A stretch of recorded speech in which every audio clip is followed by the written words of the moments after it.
det lever ju kvar. Det är ju kultur i denna stan. Vad ska vi göra annars?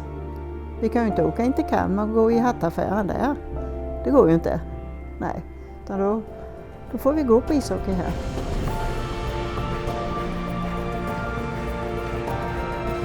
Då var det en som frågade, men vad är Nybro känt för? Ja, sa jag. Det var ju hockey. Liten stad. Alla känner alla. Och det är ju en samlingsplats för Nybrobo, kan man säga. Hockeyn det liksom betyder otroligt mycket för mig. Jag vet inte vad jag skulle hitta på annars.